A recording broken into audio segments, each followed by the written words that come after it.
Alors, aujourd'hui, on va décortiquer une évolution majeure. On va voir comment l'intelligence artificielle est en train de passer, en quelque sorte, du rôle de simple bibliothécaire à celui d'un véritable chercheur expert. La nuance est énorme. On ne parle plus seulement de trouver une information, mais de raisonner avec elle. Et ça change absolument tout. C'est la grande question, n'est-ce pas? Pourquoi ne pas juste googler la réponse? Eh bien, le problème, c'est que les grands modèles de langage, les fameux LLM, ont une connaissance qui a une date d'expiration. Elle est complètement figée au moment de leur entraînement. Du coup, ils sont aveugles à tout ce qui a pu se passer depuis. Alors, pour résoudre ce problème, la première grande solution qui a été mise sur la table, c'est ce qu'on appelle le RAG, pour génération augmentée par la récupération. C'est de là que tout part. Le RAG, pour faire simple, c'est un peu comme si on donnait une carte de bibliothèque à une IA. Au lieu de se fier uniquement à ce qu'elle a mémorisé, à ce qu'elle a appris par cœur, elle peut aller piocher dans une base de données externe pour trouver l'info la plus fraîche avant de formuler sa réponse. Et voilà comment ça se passe, en gros. D'abord, la question posée est traduite dans un langage que la machine peut comprendre. Ensuite, le système va chercher les morceaux de texte qui ressemblent le plus à cette question dans sa base de données. Et enfin, il envoie ces extraits pertinents au LLM avec la question de départ pour qu'il puisse construire une réponse bien informée. C'est un processus assez direct, très linéaire. Mais, parce qu'il y a un mais. Même si le RAG est très puissant, sa version de base a une faille critique. C'est ce qu'on appelle le récupérateur aveugle. Pour vous donner une image, c'est comme un bibliothécaire un peu trop zélé qui ramènerait tous les livres qui contiennent un mot-clé sans même jeter un œil pour voir s'ils répondent vraiment à la question. Et c'est exactement ça, le cœur du problème. Le système se base sur la similarité des mots, pas sur une véritable compréhension du contexte, de la pertinence ou de l'exactitude. Résultat, il peut se retrouver avec un tas d'informations contradictoires ou dépassées, ce qui donne des réponses qui sont au mieux inutiles et au pire carrément fausses. Prenons un cas concret, c'est toujours plus parlant. Quelqu'un demande la politique de télétravail.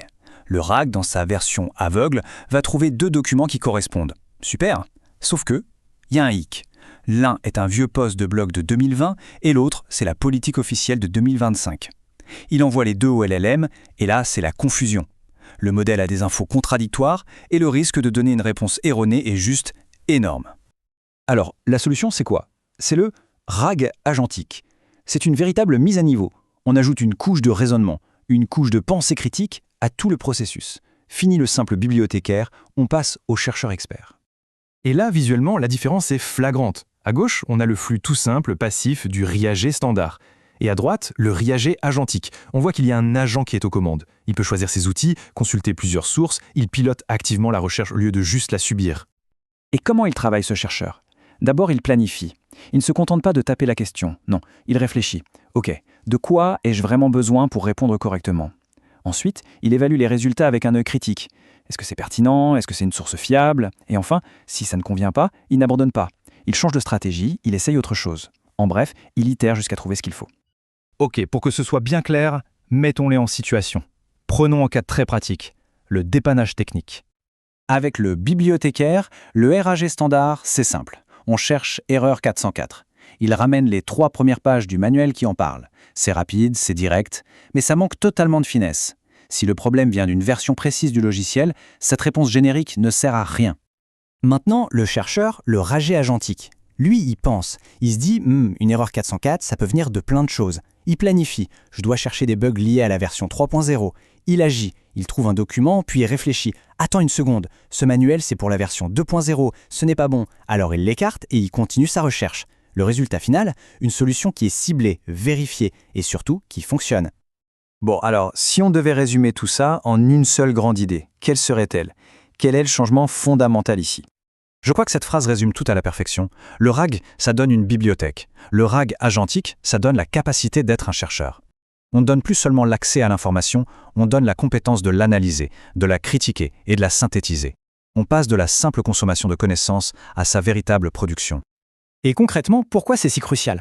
Parce que dans un contexte professionnel, la fiabilité, c'est la clé de tout.